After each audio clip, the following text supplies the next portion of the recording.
J'ai essayé de faire simple, enfin ça c'est à vous de le dire après, en essayant de sortir tout ce qui a un rapport avec les sciences de l'univers, parce que faire un cours sur la chiralité, c'était vraiment pas le but du jeu. Alors évidemment, on ne peut pas échapper à une partie historique et une partie de notions de base pour savoir, pour pouvoir démarrer sérieusement. Alors tout de suite, on définit la chiralité. Il y a 3-4 trucs comme ça dont il faudra se souvenir jusqu'à la fin. Un objet ou un système est appelé chiral s'il constitue l'image miroir d'un autre objet ou système avec lequel il ne se confond pas. Alors on donne toujours l'exemple des mains. Ça marche aussi avec les oreilles, mais les mains c'est plus facile. Donc en gros, vous avez à peu près, parce que c'est pas strictement pareil, vous avez deux énantios, vous mettez un miroir au milieu, c'est exactement ce que vous allez voir. Dans un miroir, votre visage est inversé, on l'oublie souvent d'ailleurs. Et puis quand vous voulez les superposer, il y a vraiment un problème. C'est vraiment, bon, ça c'est vraiment la base du système. Alors on définit en chimie chaque système. Image de l'autre dans un miroir est différent, parce que s'il est identique, évidemment, on définit ça avec le nom d'énantiomère. Alors l'exemple classique, les exemples classiques de la chimie pré-bio et autres, c'est évidemment l'alanine, qui est le plus simple des aminoacides chiral. Et puis, historiquement, on reverra un petit peu plus loin, on ne va pas creuser, le tartrate chez Pasteur, qui a été vraiment le démarrage de cette chimie. Alors j'ai voulu faire un petit historique, parce que c'est amusant de reprendre les choses et puis de voir comment les choses avancent. Et ça commence avec Malus qui, au tout début du 19e siècle, découvre la lumière polarisée. Et donc il y a Biot qui, en 1812, c'est-à-dire quelques années après, va faire un polarimètre, dit polarimètre de Biot, et qui va montrer que dans les cristaux de quartz, il y en a qui dévient la lumière vers la droite et il y a ceux qui dévient la lumière vers la gauche. Et il y a un problème qui va apparaître quelques années après. Alors oui, pardon, il y avait quand même un topo sur la lumière... Sur la lumière polarisée, le microscope polarisant ou microscope polariseur-analyseur est un microscope unique muni de deux filtres polarisants qui sont appelés polariseur et analyseur. Donc le principe du fonctionnement sur l'utilisation d'un faisceau de lumière polarisé, qui a donc été polarisé par le polariseur, c'est ça. Et puis la lumière ordinaire, naturelle ou artificielle, est une onde électromagnétique qui vit dans toutes les directions dans un plan perpendiculaire au trajet de propagation. Et lorsque cette lumière traverse un filtre particulier, elle ne vivra plus que d'une seule direction. Cette lumière est appelée lumière polarisée. Ça, c'est vraiment les travaux de Malus. Et puis, j'ai trouvé ça dans Wikipédia. C'est vraiment le grand classique de cette idée assez géniale d'aller découper la lumière comme ça. Donc il y a un problème qui est de l'acide tartrique, qui est quand même très connu. Je rappelle quand même, parce qu'on n'en connaît pas toujours les détails, les chimistes essayaient de comprendre un phénomène d'un produit dérivé du vin qui servait de colorant. Et parfois, ce système n'était pas strictement identique d'habitude et aux autres. Disons que chaque isolation du système ne donnait pas la même chose. Et il y avait quelques discussions entre chimistes. Et je crois que Pasteur connaissait Biot d'ailleurs. Et que donc l'utilisation du polarimètre a vraiment été l'étape qui a déclenché. Il s'est aperçu que... Alors déjà, on avait remarqué que que tous n'étaient pas identiques, et donc que certains déviaient la lumière dans un sens, et que d'autres, qu'on appelait l'acide racémique, c'est l'ancien nom, c'est pas parce qu'on savait qu'il était racémique, c'était son nom. Ça vient de Racémus, je ne sais plus ce que ça veut dire d'ailleurs. Et donc ça montrait qu'il y avait une différence sensible entre les deux produits qui étaient formés et sur certains de leurs sels. Alors l'idée de Pasteur, c'est évidemment de regarder en lumière polarisée, de s'apercevoir qu'il y a deux formes et de les séparer avec des pinces. Quand il redissout l'une des deux, ça déplace la lumière polarisée vers la gauche, et quand il dissout l'autre, ça envoie la lumière vers la droite, et le mélange des deux en quantité égale ne dévie plus rien du tout. Donc c'est un événement parce que, à l'époque, évidemment, on n'a pas d'explication. Ce qui est important, c'est qu'il n'a pas de notion moléculaire du problème. Il va falloir 25 ans pour comprendre ce qui se passe, à peu près. Et donc, c'est une vue macroscopique au niveau des cristaux. Les cristaux qui dévient à droite, les cristaux qui dévient à gauche. Mais à aucun moment, Pasteur a dit qu'il y a un centre d'asymétrie sur la molécule de carbone. Alors oui, on introduit quand même une notion tout de suite qui va durer jusqu'à la fin de l'exposé, la notion de conglomérat et racémate. Alors, je ne sais pas si elle est claire pour tout le monde. Il y a des cristaux, tous les composés qui font des cristaux peuvent cristalliser, et qui existent donc sous les deux formes énantiomères D et L, peuvent cristalliser sous deux formes. Soit les cristaux ne veulent pas se mélanger, donc on a des cristaux de D et des cristaux de L, c'était ce que Pasteur avait dans le cas du tartrate. Soit au contraire, la liaison DL est plus forte que les liaisons D, D ou LL, et le système préfère cristalliser sous forme racémique. sous la forme d'un racémate, c'est-à-dire en formant des cristaux qui contiennent 50% de D, 50% de L. Alors évidemment, si vous avez un excès au début, dans le premier cas, vous aurez donc plus de cristaux, par exemple ici de L que de D. Dans le second cas, vous aurez donc un mélange des L et seulement un excès de cristaux de celui qui est en excès donc, et qui est pur. Donc, comme je vous le disais, il faut attendre 25 ans, il faut attendre Van 't Hoff et Lebel. Alors, donc, c'est 1848 pour Pasteur, donc c'est 8 ans après que Kekulé, Butlerov et Cooper, qui ne travaillent pas à l'époque, on ne communique pas comme de nos jours, qui mettent en évidence une tétravalence du carbone. On peut substituer 4 fois l'atome de carbone, et ils ne vont pas plus loin, il n'y a pas de géométrie. En 1874, chacun de leur côté, que ce soit Van 't Hoff ou que ce soit Lebel, ils lancent l'idée que le carbone est asymétrique, c'est-à-dire que les 4 substituants vont dans les 4 coins d'un tétraèdre. Et donc, ça introduit cette notion qu'il va pouvoir y avoir plusieurs formes pour le même système. Pasteur avait juste la formule brute du système, puisqu'on savait faire de la microanalyse, et les formules brutes étaient identiques, ce qui étonnait d'autant plus ses contemporains. Donc, il va falloir faire une nomenclature, je vais vite passer là-dessus. C'est le Fischer qui va donner la première nomenclature. Il faut qu'on puisse savoir lequel est lequel. On va s'inspirer utiliser le polarimètre pour se dire que ce qui dévie vers la gauche va être L, l'évogir, ce qui dévie vers la droite va être D, dextrogir. Et donc, en gros, on regarde la molécule dans un certain axe et puis on la met sur un plan. Alors, vous n'avez pas le droit de la tourner, parce que si vous la tournez, évidemment, vous tombez sur l'autre énantiomère, le système. Alors c'est un système qui a très bien marché pendant longtemps sur les sucres et autres, et puis il a quand même eu ses limites avec des systèmes de plus en plus contraints, les spiraux, les alènes, où il y avait vraiment des problèmes. Et donc je ne vais pas vous détailler le Canning-Gold Prelog, on va plutôt traiter 2 exemples. Mais donc il y a une équipe qui dans les années 70, je crois, je suis plus sûr à quelques années près, va faire des règles un peu plus complexes, mais qui jusqu'à ce jour s'adaptent à peu près à tout, et définir non plus L et D, mais R et S, qui vont être donc rectus et sinister. On va définir comment. Surtout qu'au bout d'un temps, avec Fischer, il y avait comme je vous disais, la notation de L et de D était liée aux analogies avec le tartrate d'origine, et donc il y avait des L qui déviaient la lumière vers la droite et des D qui déviaient vers la gauche. Et donc Canning-Gold Prelog vont définir un R et un S qui vont être dus à la structure de la molécule et qui ne va plus du tout concerner le sens de déviation de la lumière. Donc ils vont définir pour un carbone tétrasubstitué avec 4 substituants différents des règles de priorité. Alors quelques-unes rapides, c'est l'atome le plus lourd qui est prioritaire. S'ils sont identiques, c'est le suivant. Un isotope plus lourd est prioritaire sur un isotope moins lourd, etc., etc. Alors si vous prenez un exemple très simple de la méthylcyanohydrine, par exemple. Donc le plus léger, c'est l'hydrogène. Le plus lourd, c'est l'hétéroatome, c'est l'oxygène. Ensuite, ça va être le CN, parce que c'est d'abord un carbone, ensuite un azote, alors qu'ici, c'est un carbone et ensuite un hydrogène. Vous mettez vers l'arrière ce que signifie cette flèche hachée, là, contrairement à ces flèches qui signifient que ça va vers l'avant. Et donc, vous numérotez le plus lourd en 1, le second en 2, en 3. Ça tourne vers la droite, ce sera R. Ça tourne vers la gauche, ce sera S. Alors, il ne faut pas forcément un carbone pour avoir un centre de chiralité. Il y en a plein. Il y a l'azote. L'azote, par exemple, il y a le phosphore, il y a l'arsenic. Il y a plein de métaux de transition qui sont capables d'avoir des substituants différents et donc qui définissent ces règles de nomenclature R et S. Alors, je prends juste un exemple un petit peu plus compliqué pour vous faire voir comment ça se passe. C'est la noréphédrine. Alors, son vrai nom, elle est 1R2S, 2-amino-1-phénylpropanol.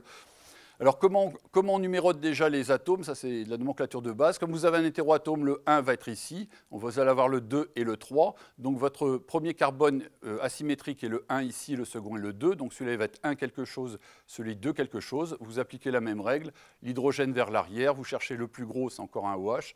Le second, c'est celui-ci parce qu'il est connecté à un azote. Quand vous avez une liaison multiple, c'est un carbone puis un carbone. Donc, c'est moins fort qu'un carbone et un azote.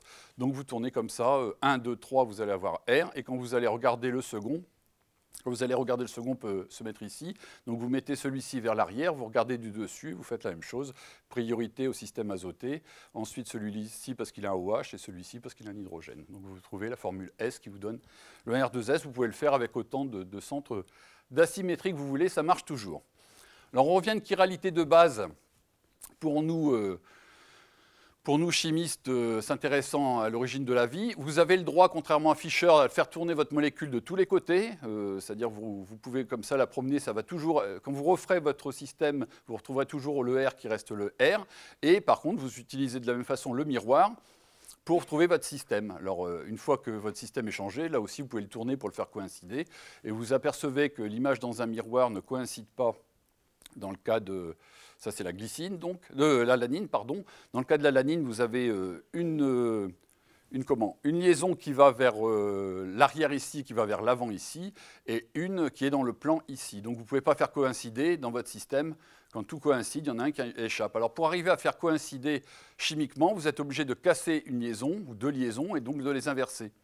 Ce qui veut dire que ce n'est pas du tout... Bon, dans le cas de l'azote, vous pouvez avoir des inversions de parapluie, par exemple, hein, le système qui s'inverse. Mais donc, c'est absolument pas trivial de passer énergétiquement d'un énantiomère à un autre.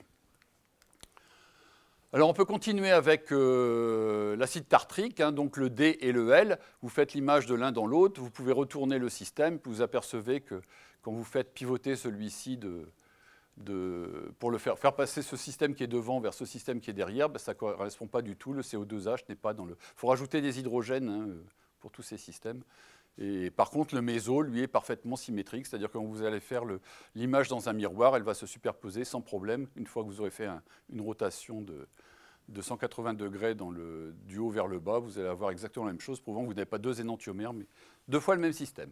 Bon, je ne vais pas vous en faire trop sur cela, mais c'était vraiment important et Kahn, Ingold, Prelog ont vraiment apporté énormément en donnant une nomenclature systématique à ces systèmes. Alors, ce qui est intéressant, c'est pas, on le redira, c'est pas la chiralité, parce que c'est très facile d'avoir de la chiralité dès qu'on fait un peu de chimie, c'est d'avoir qu'un seul des deux énantiomères. Et ça a passionné pendant longtemps et ça continue de passionner. Et évidemment, par rapport à tout ce qui touche à la vie, c'est d'autant plus intéressant, puisque la vie utilise les glucides de forme D, et les acides aminés, L, plutôt que D. Donc la question, c'est comment a pu se faire ce choix de ne prendre que la moitié des aminoacides s'il y avait un mélange 50-50 et que la moitié des sucres. Alors comme vous le savez, les aminoacides jouent un rôle fondamental comme constituant élémentaire des protéines, hein, une forme des liaisons peptidiques, hein, c'est le principe du couplage peptidique. Ça aboutit à de longues chaînes macromoléculaires appelées peptides. Et donc, vous avez ces associations dans le monde vivant qui ne se font, sauf quand vous avez la glycine qui n'est pas chirale, qui ne se font qu'entre systèmes L. Enfin, qui ne se retrouvent plus exactement dans les systèmes vivants que dans les aminoacides de type L. Donc, les protéines et les enzymes, qui sont des protéines pourvues d'une activité catalytique, sont constituées de chaînes polypeptides où il y a des dizaines, des centaines d'acides aminés comme ça qui vont s'organiser en étant homochiro. Alors, je vous ai rappelé tous les 20 aminoacides du système du monde vivant. Alors, de plus en plus, on nous en rajoute deux qu'on trouve dans certaines protéines, un dérivé du sélénium et maintenant la pyrrolysine, qui sont assez anecdotiques, mais on est habitué aux 20 autres. Les 19 parmi les 20 sont tous L, et le seul qui ne l'est pas n'est pas chiral, hein, c'est-à-dire que c'est la glycine, qui, elle, n'ayant pas de substituant à ce niveau. Alors, tous ces aminoacides sont identiques, ils ont tous un hydrogène sur le carbone entre l'azote et le groupe CO2H, et ils ont tous un seul substituant, dont certains sont chiro, d'ailleurs, comme la tréonine, qui a donc plusieurs diastéréosomères possibles, c'est-à-dire plusieurs systèmes où il y a deux centres chiro dans la molécule. Voilà, les glucides, je vais faire vite parce que ça, j'y connais pas grand-chose. Donc, les sucres sont faits par, comme on l'a vu ce matin dans la réaction de Formose. Normalement, formellement, un sucre, c'est un oligomère du formaldéhyde, c'est-à-dire que sa formule sera toujours CN, H2N, ON, hein, par exemple, le cas du glucose ici. Celui-ci aussi pour le pentose, hein, c'est un C5H10O5, et puis le plus simple des sucres, hein, puisque les puristes ne veulent pas que le glycolaldéhyde soit un sucre. Le plus simple, c'est un C3H6O2, c'est donc O3, c'est donc le glycéraldéhyde.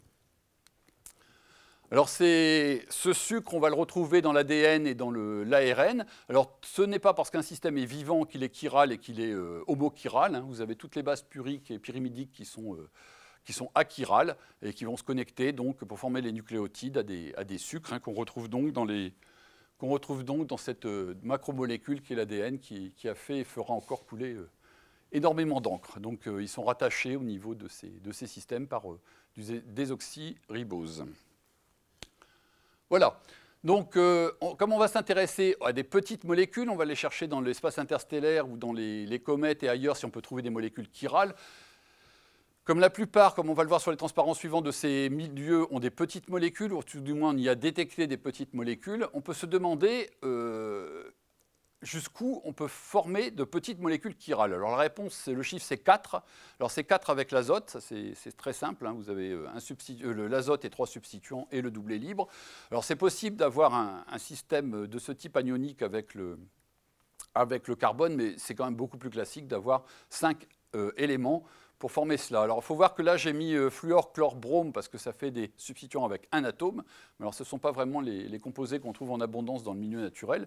Et donc dès que vous allez commencer à mettre un CN ou un CH3, évidemment votre nombre d'atomes va grandir et c'est une des raisons pour lesquelles ce n'est pas si simple de trouver des molécules chirales dans le milieu interstellaire. Alors du coup, on va définir une autre notion qui est les molécules prochirales. Ce sont des molécules qui ne sont pas chirales du tout, mais qui par une réaction peuvent être très facilement converties en molécules chirales. Alors c'est l'exemple, par exemple, tout simple, hein, d'un nucléophile sur un aldéhyde. Hein. Si le nucléophile est différent du substituant méthyle de l'aldéhyde, vous allez former automatiquement 2 énantiomères par addition de ce système sur la double liaison CO, et vous formez donc des molécules chirales. Donc l'acétaldéhyde est une molécule prochirale. Alors je vous ai fait, c'est jamais facile, parce qu'il y a à peu près 160 molécules détectées dans le milieu interstellaire. C'est jamais simple de vous les balancer même en 2 fois, là, puisque ça va faire à peu près 90 et 70 pour les deux feuilles. Alors quand on cherche des molécules chirales, vous pouvez voir qu'il y a surtout beaucoup de molécules organiques. Hein. Ce n'est pas tout à fait vrai au début, mais très très vite, on va surtout avoir des molécules qui contiennent du carbone, de l'hydrogène, de l'oxygène et de l'azote. Il n'y a pas en général énormément d'hydrogène sur les molécules. On a beaucoup de systèmes saturés. Alors il faut quand même voir qu'on ne détecte pas tout. Une bonne partie d'entre eux est détectée par micro-ondes. Alors les micro-ondes ont des avantages et des inconvénients. C'est un spectre géant, ce qui fait qu'on peut voir énormément de choses. Donc on enregistre en laboratoire le spectre de la molécule et on regarde dans le milieu interstellaire si on trouve les mêmes absorptions. Alors le problème, c'est que les micro-ondes marchent bien quand il y a un moment dipolaire permanent, et plus ce moment dipolaire est grand, et plus c'est facile de le voir. Alors par exemple, vous ne pouvez pas voir N2, C2H2 ou de l'hexane avec les micro-ondes. Et quand ces systèmes sont découverts, ils le sont en général en infrarouge, qui est un peu plus délicat à utiliser pour les détections de molécules. Alors l'effet, on va repasser sur la diapo suivante avant d'y revenir, l'effet que plus le moment dipolaire est grand, moins vous avez de rotamère, plus c'est facile à détecter. Ça fait qu'évidemment, on va facilement détecter des chaînes linéaires. Ça, c'est des associations de un hydrogène, un carbone, une triple liaison, un carbone, une simple liaison, un carbone, une triple liaison, etc. En alterné comme ça, c'est-à-dire que là, vous avez 5 triples liaisons séparées par des simples avant le cyano, et donc les plus grandes molécules sont les plus faciles à détecter, puisqu'on a des systèmes, tous les cyanopolyines, hein, c'est-à-dire un cyano accroché à de l'acétylène, à du butadiene, à de l'hexatriine, etc., ont été les plus facilement détectés depuis assez longtemps, et toujours la plus grande molécule de ce type est un cyanopolyine, à l'exception de la détection récente du C60, ou de la confirmation, dirais-je, du C60. Et c'est souvent vrai, c'est-à-dire qu'on a tendance à avoir facilement des molécules qui possèdent un groupe électroattracteur, parce que ça va énormément augmenter ce moment dipolaire et faciliter la détection des systèmes. Alors si on reprend notre raisonnement de la recherche de molécules chirales, puisqu'on est sur la chiralité. Donc on peut oublier 2 et 3, puisqu'on a vu qu'il fallait au moins 4.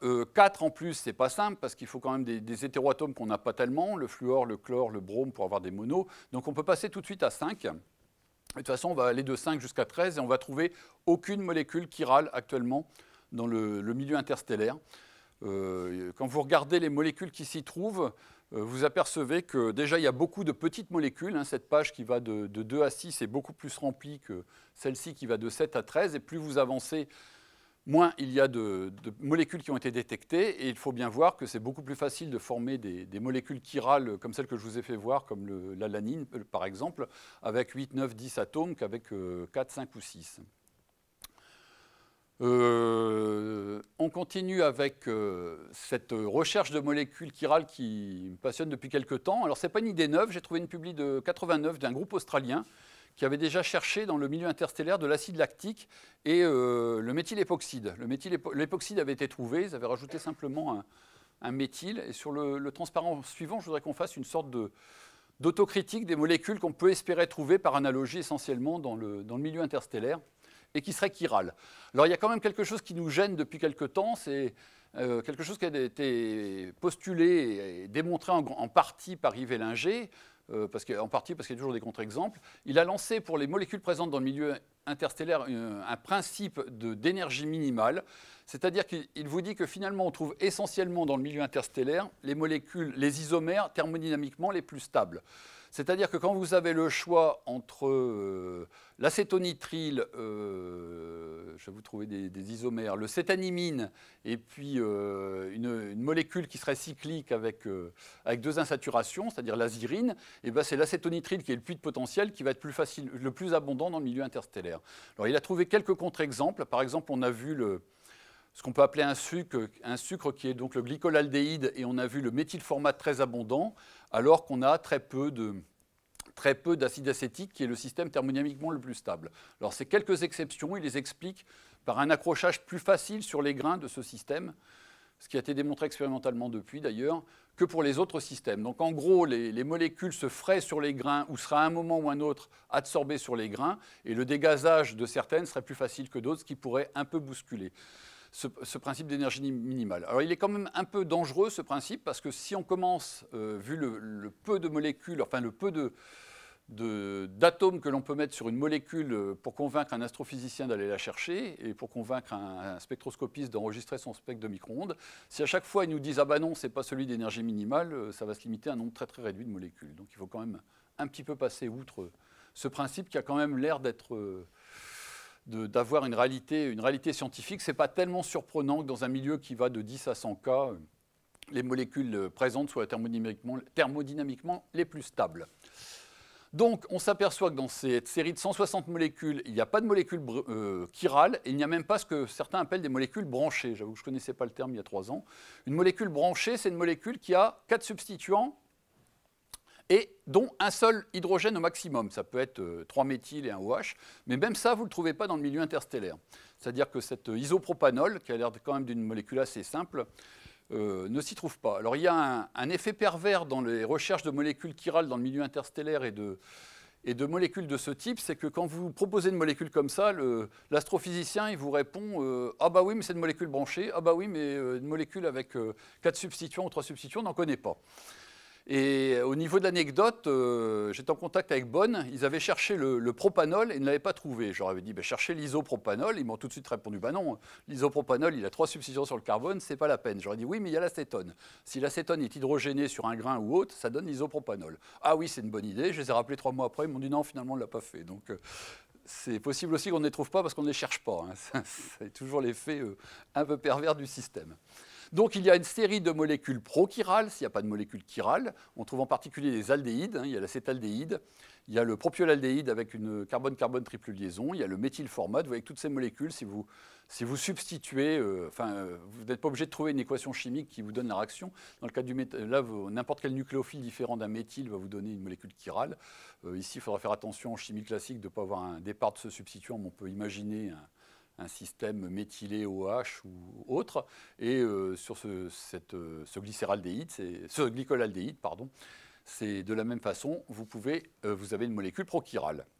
Alors donc je reviens à mes Australiens qui avaient recherché l'acide lactique et qui avaient recherché le méthylépoxyde sans le trouver. Alors il faut savoir aussi que la spectroscopie de micro-ondes évolue. La spectroscopie de micro-ondes, pendant que j'y pense, ne fait pas la différence entre deux énantiomères comme toutes les méthodes spectroscopiques. Hein. Ça, c'est un vrai problème de spectroscopie.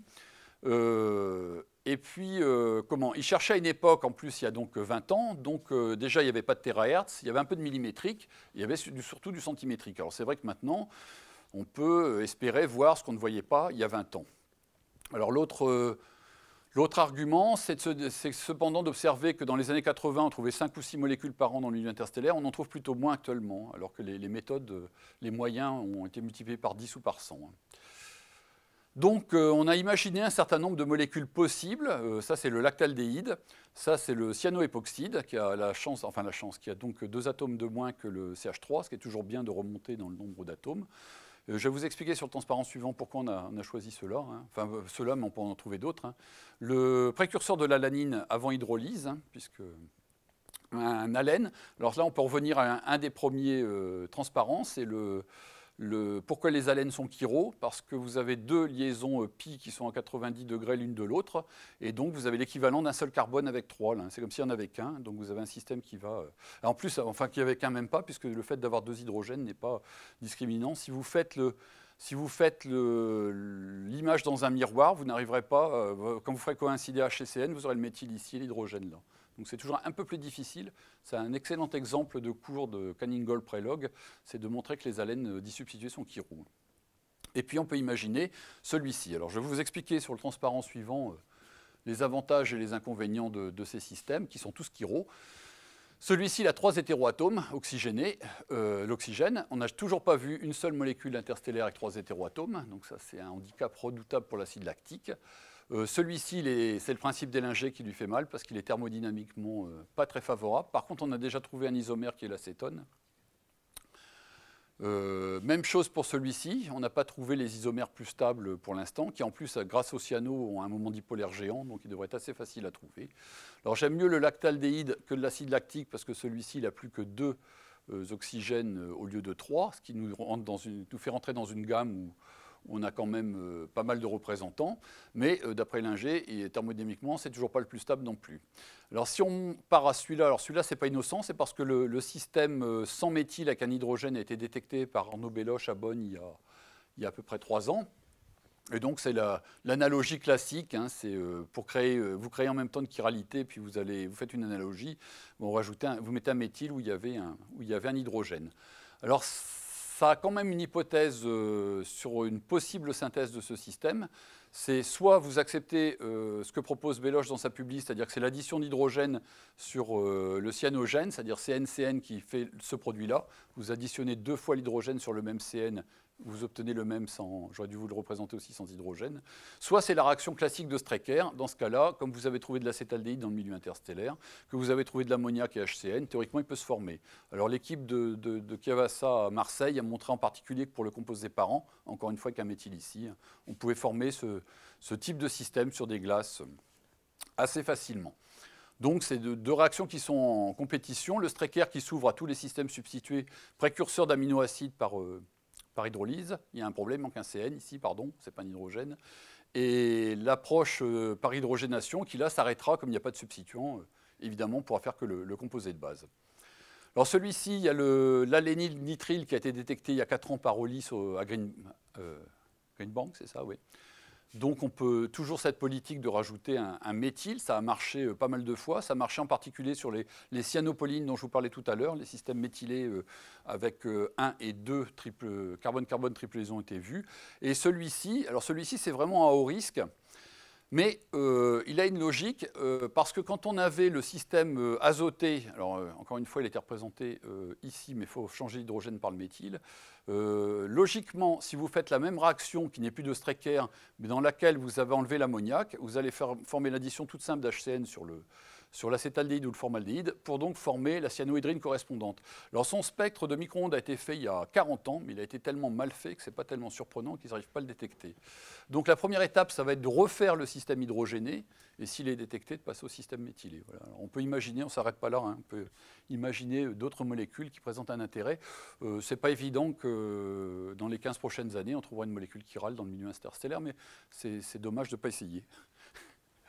Alors pourquoi faut-il trouver j'aurais pu commencer par là d'ailleurs, pourquoi faut-il trouver des molécules chirales? C'est parce qu'on veut absolument qu'il y ait un lien entre ce matériau primaire qui est donc la composition du milieu interstellaire, la composition des comètes et autres, et la vie sur Terre, tout cela ayant un rôle. C'est vrai qu'on retrouve beaucoup de molécules dans tous ces milieux, qui sont souvent des molécules très stables d'ailleurs, hein, beaucoup de nitrile, beaucoup de choses qui se forment assez facilement. Et donc, il y a toujours le fait de la vie qui vient d'ailleurs, et si on ne trouve pas de molécules chirales en dehors de la planète Terre, c'est sûr que ce sera difficile de dire qu'il y a un lien fort entre entre l'extérieur de la Terre jusqu'au milieu interstellaire et l'apparition de la vie. Alors si vous regardez Titan, c'est beaucoup plus catastrophique que ça ne l'était avec le milieu interstellaire, parce que là vous avez vraiment des toutes petites molécules, hein, un cyano il n'est pas Pauline parce qu'il n'y a qu'une seule triple liaison, et vous n'avez pas la moindre molécule, ne serait-ce que prochirale, donc c'est vite réglé pour Titan. C'est encore pire pour Mars, pour Vénus, pour Jupiter, hein, où vraiment on trouve des petites molécules qui sont très très loin de la différence de substituants et du carbone tétrasubstitué ou carbone ou arsine ou phosphine ou amine tétrasubstitué qu'on attend pour former ce genre de composé chiro. Alors c'est mieux pour les comètes. Les comètes ont quand même quelques systèmes pro-chiro. On y retrouve de l'acétaldéhyde, on y retrouve du formamide. Mais bon, c'est toujours pas. On est loin d'avoir dans ces systèmes. Alors ce que je vous disais tout à l'heure, hein, celle-ci, elle aurait peut-être. Ah oui, là c'est le problème de l'eau qu'il y a sur la Terre qui rend parfois difficile la détection, mais quand vous n'avez pas de moment dipolaire permanent, CH4 par exemple, évidemment, il n'y a que l'infrarouge qui peut vous aider à détecter votre système. Alors ce qui marche beaucoup mieux, ce sont les météorites, et puis on a une qui a fasciné les gens qui était Murchison qui est tombé en 69, qui a été ramassé assez vite. Et puis on a trouvé des quantités astronomiques de molécules, on parle de 14 000, j'ai déjà vu des chiffres beaucoup plus impressionnants que ça. C'est vraiment un laboratoire de chimie, ou en tout cas une réserve de chimie, la météorite à elle toute seule. Et on a trouvé de nombreuses bases molécules organiques constituant la base des protéines, de l'ADN, de l'ARN. On a vraiment trouvé, enfin, qui constituent les bases, on n'a pas trouvé de l'ADN ou de l'ARN. Il y a donc les bases purines, les pyrimidines, et puis on a trouvé 70 acides aminés, dont un bon nombre qui ne sont pas terrestres, qui prouvent une fois de plus que ce n'est pas la pollution qui a donné ces choses. Et donc on est allé voir sur cette météorite et sur d'autres si on y trouvait des molécules chirales dans un premier temps, mais surtout si on y trouvait un excès énantiomérique, c'est-à-dire un des deux énantiomères plus représenté que l'autre. Alors j'ai pris il y a eu énormément de travaux de faits là-dessus. Il y a les travaux d'Aaron Freund en 2001 par exemple, et vous voyez, elle montre bien en comparant Orgueil, Ivuna, Mouret, Murchison. Alors selon les cas, ça ne marche pas toujours, mais donc il y a une différence sensible entre la D-asparagine et la L-asparagine, L-asparagine étant un aminoacide du vivant. Alors évidemment, il y a toujours le risque qu'il y ait une pollution terrestre à un moment ou à un autre, hein. Et c'est vrai qu'on a toujours trouvé dans les météorites des excès des aminoacides L pour les aminoacides du vivant. Mais bon, alors ça ne marche pas toujours, ce qui prouve bien que s'il y avait une pollution terrestre, elle serait certainement toujours vraie. C'est très surprenant, par exemple, avec un aminoacide aussi banal que l'alanine, de ne pas avoir pollué Orgueil si on a pollué au niveau des autres, hein. Donc ça donne quand même une certaine crédibilité. Il y a aussi d'autres mesures, comme les mesures isotopiques, qui doivent être différentes des ratios terrestres pour tenter de prouver que ce qui est vu n'est pas dû à une pollution à un moment ou à un autre. Alors, il y a quelqu'un qui s'est rendu très célèbre dans ce travail, c'est Mme Pisarello, qui à l'époque travaillait avec Cronin, qui est décédé depuis, et qui sont les premiers à avoir montré des excès énantiomériques dans ces météorites. Alors, il fallait travailler sur évidemment de micro-quantités, hein. Le problème est essentiellement technique, hein, c'est d'avoir une fiabilité suffisante dans la mesure pour montrer sur des micro-quantités qu'il y avait un excès d'un énantiomère par rapport à un autre. Alors ça, c'est une publication assez récente de 2011, où elle travaille sur des aminoacides non naturels qui sont tous substitués, qui sont trouvés dans Murchison. Donc la probabilité de la pollution terrestre est quand même très très faible, hein, puisque ce sont pas des. Je n'ai pas dit qu'ils n'existaient pas sur Terre, mais ce ne sont pas les systèmes du vivant qui sont quand même les plus simples à polluer les systèmes. Et elle observe dans la marge d'erreur, au moins pour 8 d'entre eux, un excès d'antiomérique non discutable sur ces systèmes. Elle en trouvait même un d'ailleurs sur l'acide lactique. Alors il faut savoir aussi que ça, c'est quelque chose qu'on oublie toujours quand on dit qu'il y a 14 000 molécules dans Murchison ou dans d'autres, hein, c'est que les extractions se font toujours par lavage, en général par lavage acide, et qu'il est évident qu'il se fait une chimie, hein. Si les molécules étaient libres, déjà, elles se seraient certainement en grande partie vaporisées pour beaucoup d'entre elles au moment de la chute, et puis, pas forcément pour toutes, mais surtout le fait de laver en milieu acide va permettre de libérer ces aminoacides qui sont certainement sous forme beaucoup plus complexe au sein de la météorite. Donc on va préparer, c'est le dernier transparent de cette première partie, c'est la synthèse d'une molécule chirale. Donc il ne faut absolument pas fantasmer sur la synthèse d'une molécule chirale, c'est quelque chose qui est très facile.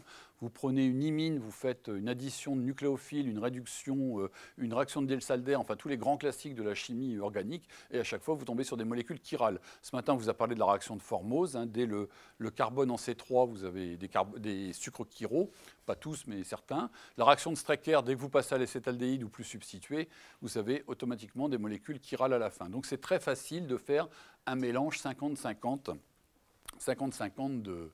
des deux énantiomères quand il y a un centre d'asymétrie.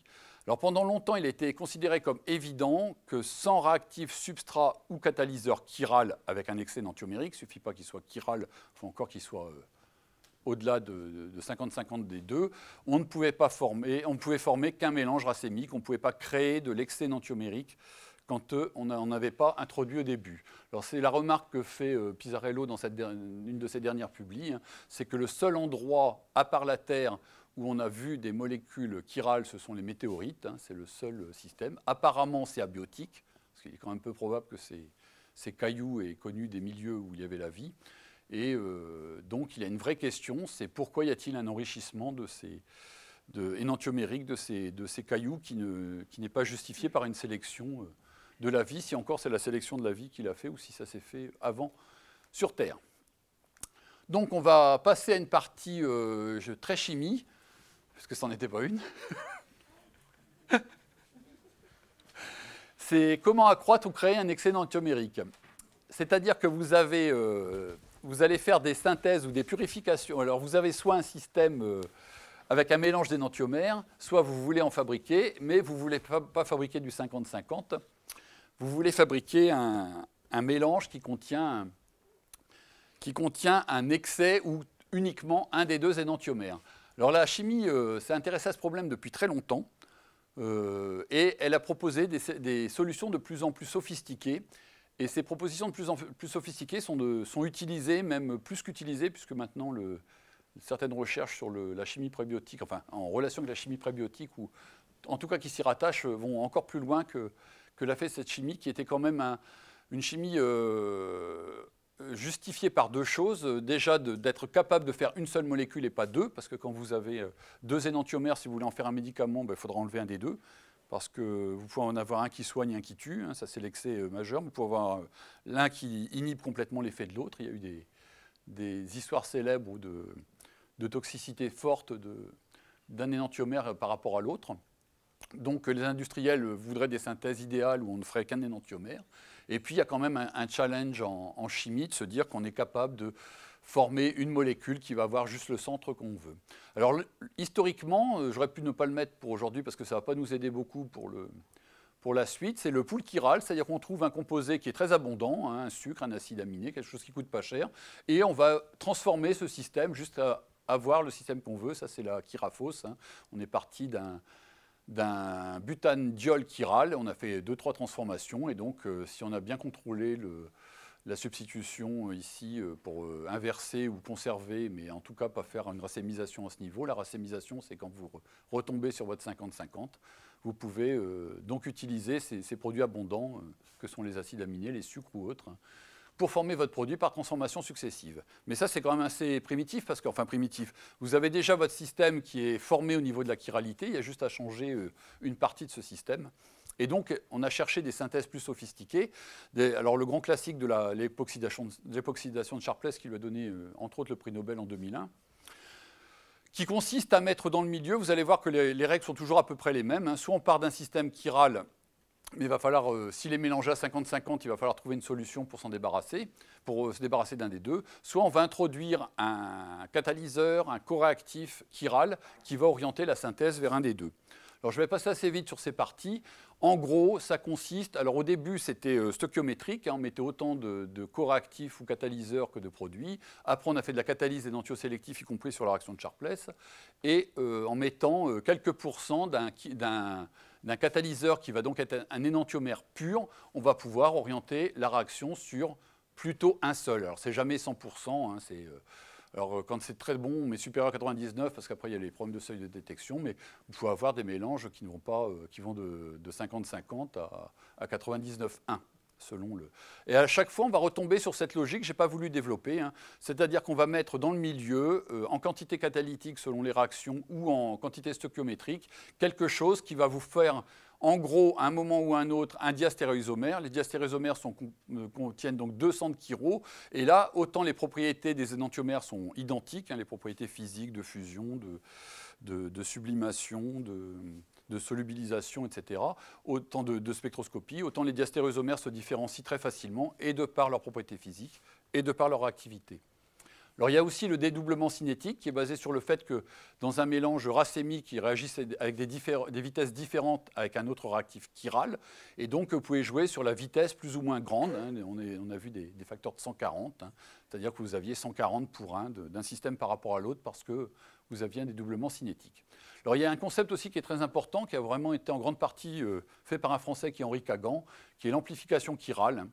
C'est-à-dire que quand vous avez un catalyseur énantiosélectif, un catalyseur oui, qui n'est pas forcément pur, vous avez, alors par exemple, on imagine que vous mettez un catalyseur qui a 50% de pureté, non 50 ça va vous perturber, d'excédentiomérique je peux, alors disons 80% d'un énantiomère et 20% de l'autre. Alors la réaction classique, c'est de vous dire que dans la réaction, chacun faisant le même travail, vous allez obtenir 80% d'un énantiomère et 20% de l'autre. Alors il y a des effets non linéaires, vous pouvez avoir beaucoup moins et vous pouvez avoir beaucoup plus. Et vous pouvez même avoir beaucoup plus sur des quantités très très faibles de différence au début, quelques pourcents de plus d'un énantiomère par rapport à l'autre, qui peuvent aller jusqu'à 100% de votre, dans le cas idéal, de votre énantiomère à la fin. Alors on a hérité d'une chimie classique, ça j'ai baigné dedans quand j'étais en thèse. J'avais un directeur de thèse qui répétait tout le temps les mêmes causes donnent les mêmes effets, c'est-à-dire que quand vous savez faire une manip un jour, c'est pas normal de ne pas réussir à la refaire le lendemain, ça c'est quelque chose qui est encore bien acquis dans les laboratoires. Et puis on nous disait aussi, et ça on nous l'a appris et martelé, hein, c'est ce que je vous disais tout à l'heure, là j'ai juste recopié la phrase, hein, si vous n'avez pas à un moment ou à un autre un réactif avec un excès énantiomérique, c'est-à-dire plus d'un énantiomère que de l'autre, ou un catalyseur avec un excès énantiomérique, ou un produit dans le milieu dont le rôle peut être multiple avec un excès énantiomérique, à la fin, vous aurez du 50-50. Vous ne créerez jamais un excès d'un énantiomère par rapport à l'autre si à l'origine, vous n'avez pas donné un petit coup de pouce. Et on s'aperçoit depuis à peu près 15 ans que plein de gens s'attaquent à ce problème de mettre de moins en moins d'excès énantiomériques. Il est de plus en plus anecdotique, on va le traiter sur des exemples. Ou de chercher des techniques qui sont en général des transitions de phase, c'est-à-dire au moment où la molécule se sublime, au moment où la molécule se solubilise, au moment où elle distille, pour essayer d'extraire plus d'un composé que d'un autre et d'obtenir un enrichissement à partir d'un petit enrichissement ou de pas d'enrichissement du tout. Donc ce sont des transitions de phase, on va traiter ces exemples-là. Alors je voulais vous faire tout un topo sur Blackmon et je n'ai jamais réussi à faire simple, alors finalement je l'ai enlevé. Mais c'est juste pour vous montrer, alors ça c'est pas Blackmon, c'est Meyerhofer, c'est la double solubilité. Donc je vous ai dit, il y a les conglomérats et il y a les racémiques. Un conglomérat précipite, cristallise en formant que des cristaux L et des cristaux D, alors qu'un racémate a une énergie plus forte, plus stable, le système DL est plus stable, donc il va cristalliser en racémate et l'excédent va cristalliser en énantiomère puant.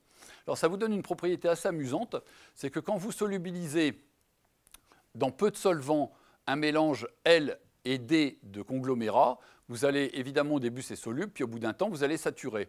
Mais comme vous saturez la solution, et que vous allez donc avoir une partie qui va être solide, vous aurez exactement la même quantité de L et de D dans la phase solide, quels que soient les mélanges initiaux. Donc vous aurez un excès énantiomérique de 0%, et donc vous ne pourrez pas du tout utiliser cette technique de solubilisation pour obtenir un excès énantiomérique dans votre solution saturée. Alors par contre, avec un racémate, si vous mélangez du L et du D, comme ça va précipiter en DL, et que les DL sont beaucoup moins solubles que les L dans à peu près tous les cas, je ne sais pas s'il y a des exceptions, vous allez pouvoir, en choisissant bien votre volume de solvant, enrichir de plus en plus votre solution, pratiquement jusqu'à 100%. Donc simplement par un mélange qui a un excès énantiomérique, en solubilisant une partie de votre système, enfin vous solubilisez tout, mais évidemment une partie va se mettre à précipiter, vous pouvez obtenir une solution qui est très riche alors que vous aviez quelques pourcents au début. Alors on va prendre d'autres exemples. Alors celui-ci, je l'aime beaucoup, c'est les travaux de Kojo. Alors c'est plus sur la solubilisation, c'est sur la cristallisation. Et ce que j'aime beaucoup dans cet exemple, c'est qu'il va partir, il va jouer sur la cinétique. De toute façon, on joue toujours ou sur la cinétique ou sur la présence d'un système chiral. Et il va donc partir d'un système qui fait un conglomérat, qui est l'asparagine. Il va prendre, alors je suis obligé de vous donner le mode op parce que c'était difficile à expliquer autrement. Il prend donc 2 grammes de cette asparagine qu'il dissout dans de l'eau à ébullition. Donc quand il va refroidir l'eau, comme il n'a pas mis beaucoup d'eau, évidemment, ça va précipiter. Et donc quand il a fini de le dissoudre, il filtre pour être sûr qu'il ne reste pas de solide dedans. Donc il a dissous donc des cristaux de D et de L qui sont tous mélangés dans la phase liquide. Et donc, il va filtrer cette solution qu'il va laisser refroidir. Mais il va laisser refroidir un certain temps, c'est-à-dire qu'il va faire un arrêt cinétique de cristallisation et ne prendre qu'une quantité. Il est parti de 2 grammes, il va prendre des quantités qui varient de 170 à 652 mg. Je vous rappelle que l'asparagine ne cristallise que sous forme de cristaux L et de cristaux D, sachant que dans ce milieu, vous avez autant de cristaux D que de molécules de D que de L. Alors ce qui est amusant là-dedans, c'est que c'est toujours vrai en cristallisation, c'est qu'à un moment ça commence, et puis ça va de plus en plus vite quand la cristallisation s'est faite. Et il va jouer là-dessus. C'est-à-dire qu'il va s'arrêter quand il aura entre 8% et 30% de cristaux formés, et il va mesurer, il va filtrer, il va récupérer ce solide, et il va regarder son excès d'antiomérique. Et comme je vous disais, les premiers cristaux qui ici permettent d'accélérer la cristallisation, il va favoriser un excès d'antiomérique de ce solide. Alors ces excès d'antiomérique sur une dizaine de réactions, 11 réactions, sont de 5, 11, 11, 11, 15, 26, 26, 27, 64, 89, hein, ça peut aller très loin, et moins 60. Et ce qui est amusant, c'est qu'il va donc faire, parce que comme il y a autant de l'un que de l'autre, il y a autant de chances de commencer à cristalliser du D que du L, sur 11 exemples, il va cristalliser préférentiellement 10 fois le L, même si ce n'est pas beaucoup au début, pour certains, et une seule fois, mais avec un excellent, un bon excès d'antiomérique, une seule fois le D, sans pouvoir expliquer pourquoi le L est beaucoup plus facile à cristalliser dans ces conditions que le D. Alors il va faire la même chose avec la phénylalanine. Je vous ai dit c'est un racémate, c'est-à-dire qu'il fait des cristaux DL, donc vous pouvez partir de D et de L ou de DL. Il est évident que quand vous allez cristalliser, comme ça va faire des DL qui sont moins solubles que les... Si vous avez un excédent de... vous êtes en stoichio, pardon. Il est évident que dès que vous allez avoir les premiers cristaux, ça sera des cristaux de DL, puisque les cristaux de DL sont moins solubles et plus stables que les cristaux de L. Donc c'est 0% d'excès d'antiomérique. Par contre, il y a une contagion de la chiralité, entre guillemets, ça. Si vous mélangez de l'asparagine et de la phénylalanine, évidemment, vous allez reproduire pour l'asparagine l'excès d'antiomérique, mais il va être contagieux parce que la phénylalanine qui va cristalliser va être aussi influencée par ces cristaux et ils vont trouver des systèmes de même signe. C'est-à-dire que si vous avez de la L-asparagine, vous aurez de la N-phénylalanine.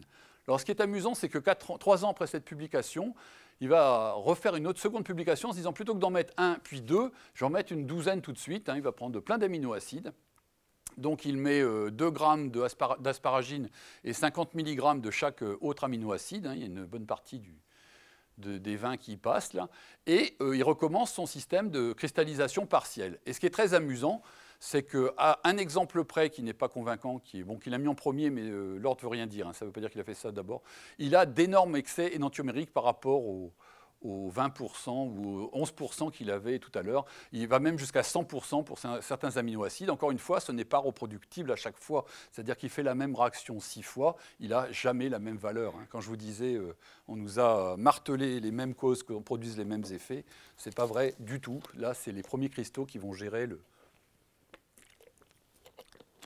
les premiers cristaux qui vont non seulement gérer de savoir si vous allez vers le L ou vers le D, mais qui vont en plus gérer les quantités de chaque excès d'antiomérique pour le mélange complexe. Et il ne donne pas d'explication, et on va en reparler un petit peu plus loin, sur ce phénomène de plus le mélange est complexe, et plus, à quelques exceptions près, enfin un run près le premier, pourquoi on va vers des systèmes beaucoup plus riches que quand on avait fait des mélanges à 2. Voilà, donc on va parler sur quelque chose sur lequel on a travaillé, parce que c'est toujours plus facile de parler de ce qu'on connaît bien, qui est la sublimation, parce que c'est pour vous montrer aussi la facilité pour enrichir un système, et puis comment un sujet peut être abandonné pendant longtemps. Donc ça c'est la littérature. La première publication, c'est pas la première, mais c'est la première vraiment où le travail est bien fait. Les autres observent seulement que quand on fait un sublimat partiel, l'excès énantiomérique de sublimat n'est pas celui du mélange initial dans tous les cas. C'est-à-dire que vous pouvez avoir, vous prenez un mélange donc des deux énantiomères de ce système avec par exemple 40% d'excès énantiomérique, vous sublimez 10%, votre sublimat pourra avoir un excès énantiomérique de 40, de 50, de 30, selon des règles qui restent à déterminer en fonction du composé.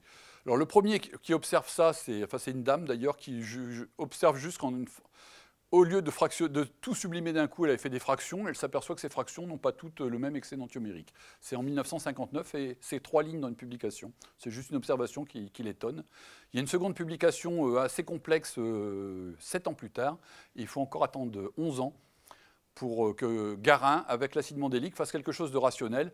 C'est-à-dire qu'il va partir d'un échantillon qui a 21% d'excès énantiomérique. Alors on travaille jamais en L et en D avec les acides carboxyliques, on travaille en R et en S.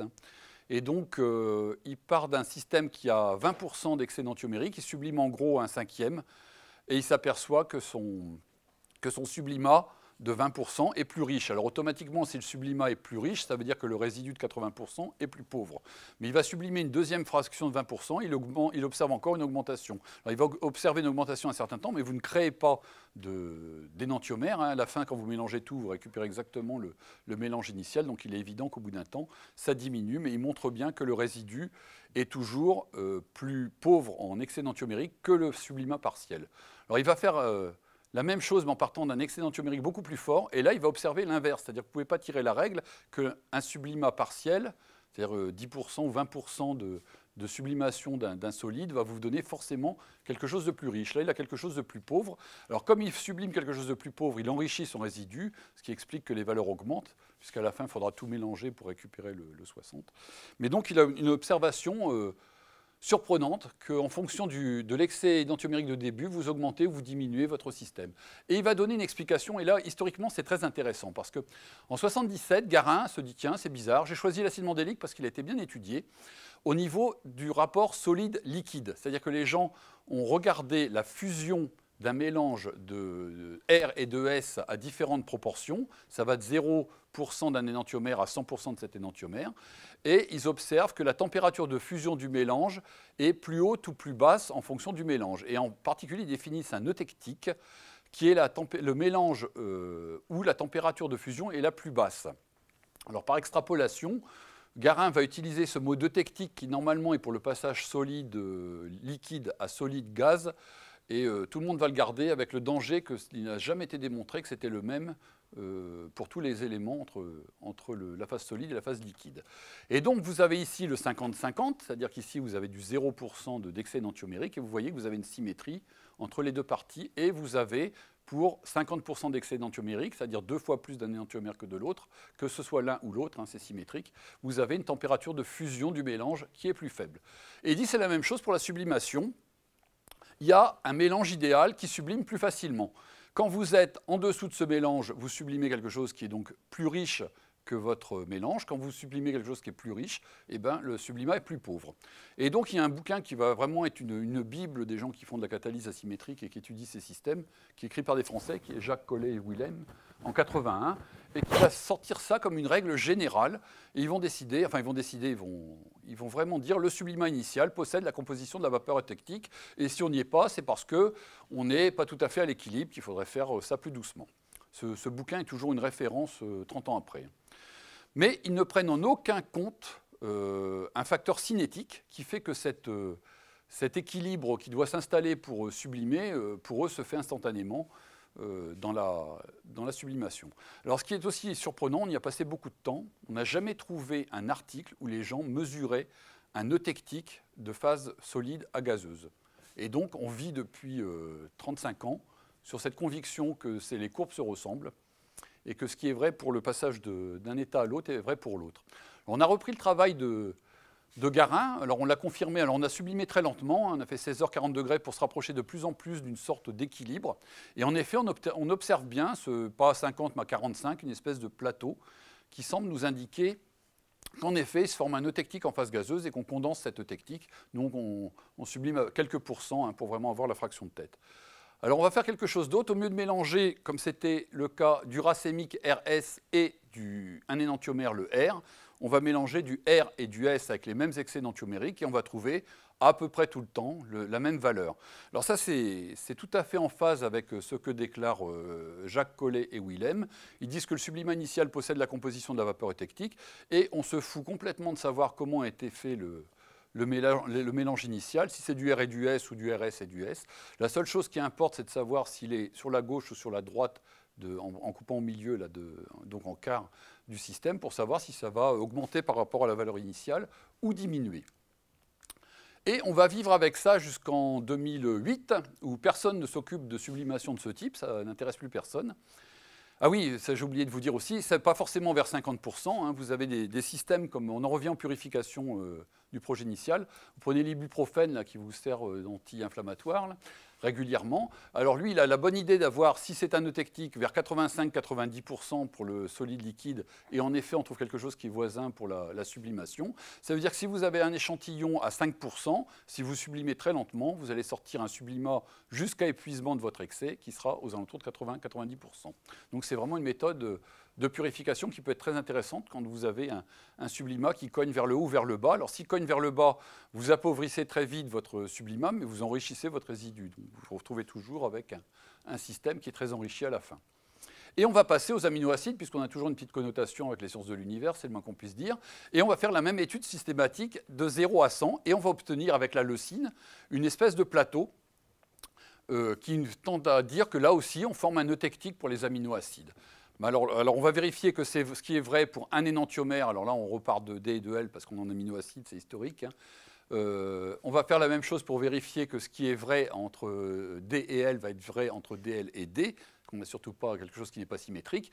Et donc on a quelque chose qui est observé, c'est que quand on est en dessous de 50%, ce sublimat partiel augmente et va vers 50%.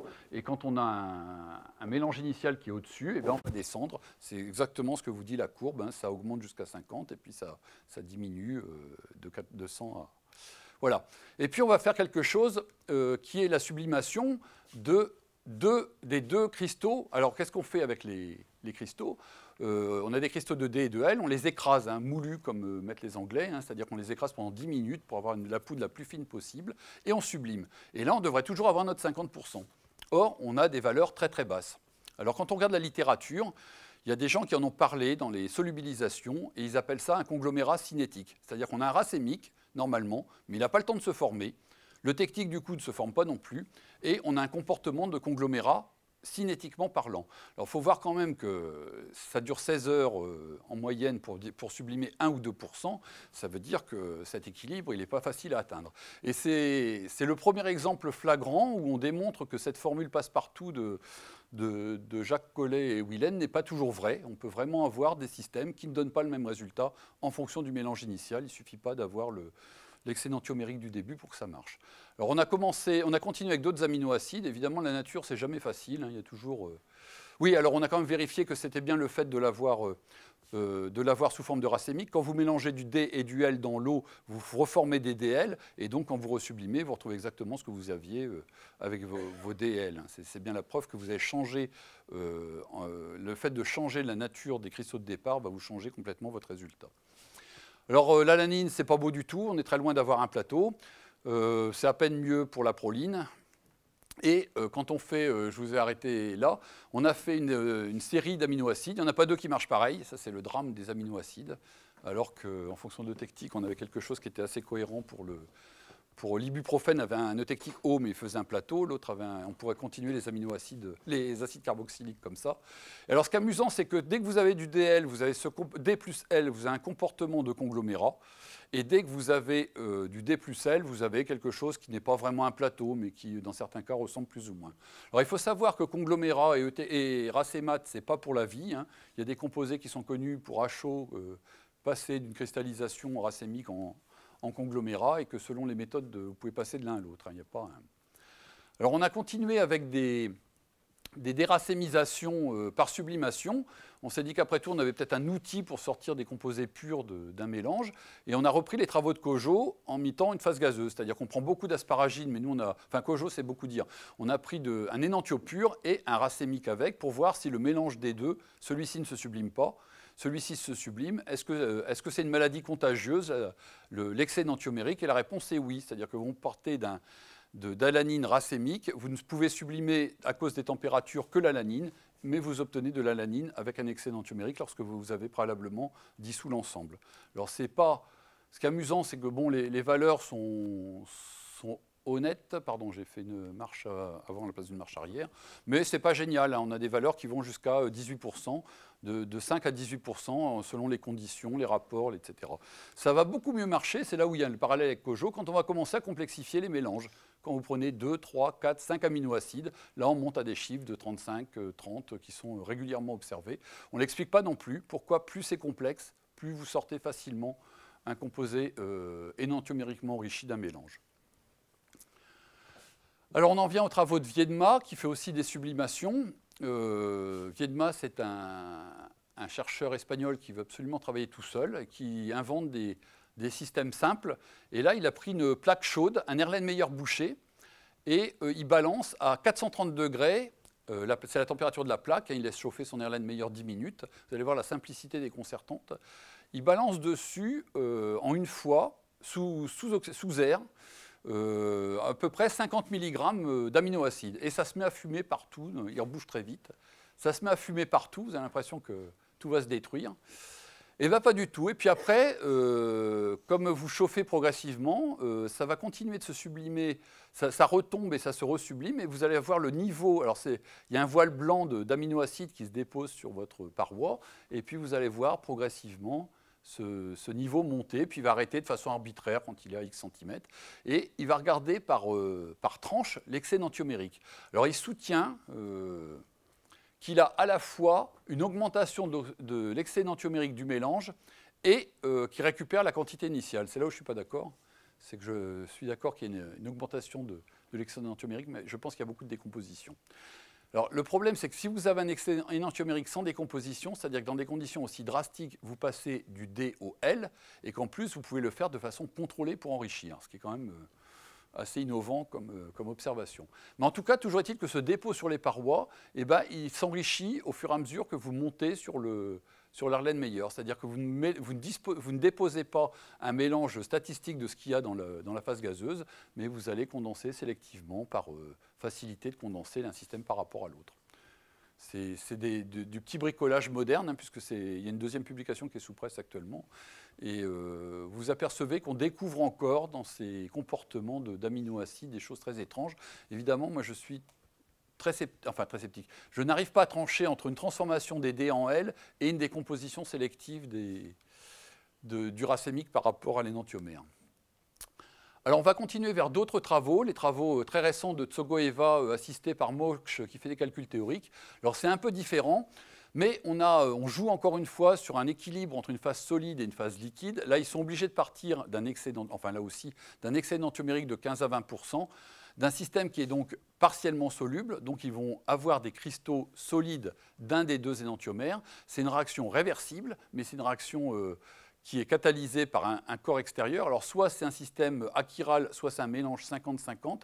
Je vous disais, il faut absolument introduire de la chiralité. Là, la chiralité est introduite par le solide produit qui est mis dedans.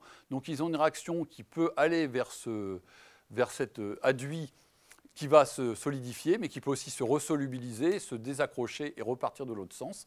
Et ils observent que la réaction, qui doit être agitée très violemment, va aller dans le sens, c'est-à-dire que si vous n'aviez pas ces 17% de solide du produit, vous iriez logiquement vers 50-50 puisqu'il n'y a rien qui introduit de la chiralité. Et le fait de brasser très fort avec ce solide dans le milieu va faire qu'ils vont aller jusqu'à 95-98% d'excès énantiomérique dans ce système, à condition de l'arrêter à temps, parce que comme je vous ai dit, tout est réversible. Quand ça dure trop longtemps, finalement, ça redescend comme ça avait monté. Donc ça, c'est aussi une autre façon de voir qu'une fois que ça a commencé, ça peut, avec quelques pourcents, ça peut vraiment aller très loin dans le système. Et puis il y a quelqu'un qui nous a fait rêver, qui est Sohaï, il y a à peu près 15 ans, parce que lui, il avait une réaction fantastique. C'était de l'autocatalyse. Alors, il prenait un aldéhyde très complexe, on va y revenir. Il prenait un disopropylzincique. Alors, vous faites une addition toute bête d'isopropyl sur l'aldéhyde. Et il a observé que s'il mettait une trace du produit final, mais vraiment une trace, hein, on est dans le 10-7 ou le 10-8, hein, eh bien, il allait jusqu'à 98% vers ce seul produit. C'est-à-dire qu'une fois que la réaction a commencé, comme elle est catalysée par le produit final, donc elle est très lente tant qu'il n'y a pas de catalyseur, mais quand il y a le produit final dedans à l'état de trace, eh ben, elle s'oriente complètement, puisque c'est lui qui va faire la catalyse, vers la formation d'un seul énantiomère. Donc vous partez donc de traces de composés et vous allez jusqu'à 98%. Et il a démontré dans des tas de choses différentes que s'il mettait du quartz D, il formait l'un, et que s'il formait du quartz L, sans catalyseur, sans excès, hein, c'est-à-dire que la seule chiralité est amenée par le quartz, il allait entièrement vers un système. Alors c'est assez fascinant, mais malheureusement, il n'a jamais réussi à le généraliser. C'est-à-dire que ça marche surtout avec le disopropyl. Il faut absolument que l'aldéhyde, qui n'est pas un aldéhyde tout simple, ait ce cycle diazoté. Il lui faut une triple liaison, il lui faut un terbutyl, ça marche mieux. Ce n'est pas impératif le terbutyl, mais les résultats sont bien meilleurs. Et c'est assez triste finalement qu'après une découverte pareille, il n'ait pas pu la généraliser à des tas de systèmes beaucoup plus simples, évidemment prébiotiques, et certainement pas avec le zinc, pour démontrer que quand on avait une autocatalyse comme ça, dès qu'on avait une trace du produit, on allait complètement vers ce système. Alors ce qui est amusant, c'est qu'il a fait une publication que j'aime beaucoup, c'est de se dire que se passe-t-il quand je ne mets pas de catalyseur initial et que je laisse la réaction démarrer toute seule, évidemment plus lentement. Eh bien, à une exception près, enfin même pas d'ailleurs, parce que ça bascule complètement d'un côté ou ça bascule complètement d'un autre. Et ça, c'est assez fascinant de voir que c'est l'opposé de ce que je vous ai dit tout à l'heure. Je vous ai dit, si vous ne mettez rien dans le milieu, je vous rappelle, les réactifs, celui-là est prochiral, celui-là n'est rien du tout. Vous formez un produit chiral.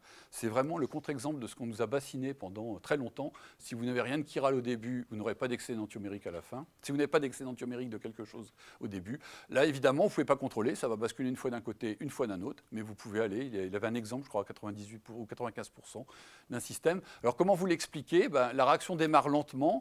Finalement, au début, il y a quelques milliards de molécules qui vont se former de produits avec une dominante, parce que sur les petits nombres, vous n'avez pas du tout les règles des grands nombres. Et puis, comme ces systèmes sont catalytiques, manifestement, ils vont orienter la réaction dans un sens ou dans un autre.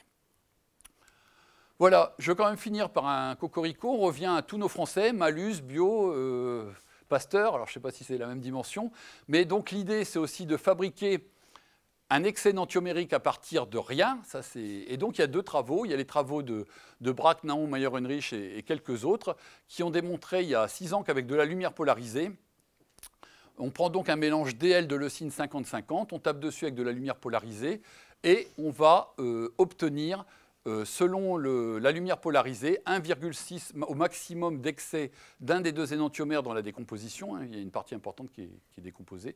Mais donc on va sélectivement décomposer plus l'un que l'autre. Et selon la nature de la lumière, on aura un excès de L ou un excès de D. Alors ça, c'était donc de détruire sélectivement. La seconde idée, c'est donc les travaux on en retrouve deux qui sont Naon à Soleil et Mayer-Unrich, et dans Descours, qui a lancé donc le projet, c'est de se dire, est-ce qu'on ne peut pas synthétiser, non pas détruire, mais synthétiser, irradier un mélange en lumière polarisée et montrer que ce mélange donne un excès d'antiomérique. Et après beaucoup de travaux, ils ont fini par trouver de l'alanine avec 2% d'excès d'antiomérique. Alors la seule petite réserve qu'on peut faire sur ce travail, c'est que rien ne nous dit qu'il ne fabrique pas du racémique qui est ensuite détruit par la même lumière polarisée. Toujours est-il que quand vous faites le bilan de la réaction, il part d'un mélange de méthanol, d'ammoniac et d'eau, et il finit avec un excès d'antiomérique. Alors donc, on en revient à la lumière polarisée et au début. C'est quand même 2%, c'est pas simple. Les excès sont beaucoup plus importants dans les météorites, pour certains systèmes. Donc on n'a toujours pas une explication simple de comment ces météorites en milieu abiotique ont pu avoir des excès d'antiomérique de ce type. Et je fais une conclusion qui est une partie optimiste et une partie pessimiste. C'est de dire que plus ça va, plus on approche de choses de plus en plus sophistiquées. Hein. Les travaux de Kojo, les travaux de Sohai sont quand même des choses assez impressionnantes, même si elles sont encore faites dans des conditions très particulières et très, très strictes. Bon, je n'ai pas eu le temps de faire les travaux de Blackmond, parce que c'est beaucoup plus compliqué. Moi, il a fallu beaucoup plus de temps. Mais on a quand même des méthodes de synthèse et de purification en laboratoire qui progressivement nous expliquent qu'à partir d'un très faible excès d'antiomérique qu'on sait générer donc, par lumière polarisée, par chute de météorites, on peut aller vers des excès de plus en plus riches. Par contre, dans un milieu aussi complexe que la Terre primitive, y compris des météorites qui tombent, parce que quand on vous dit 14 000 produits dans Murchison, en même temps vous avez un labo entier qui tombe, mais c'est d'une complexité qui va quand même être difficile à gérer. C'est fini. On peut se demander comment la Terre primitive a pu organiser une synthèse orientée allant vers l'homochiralité. Merci.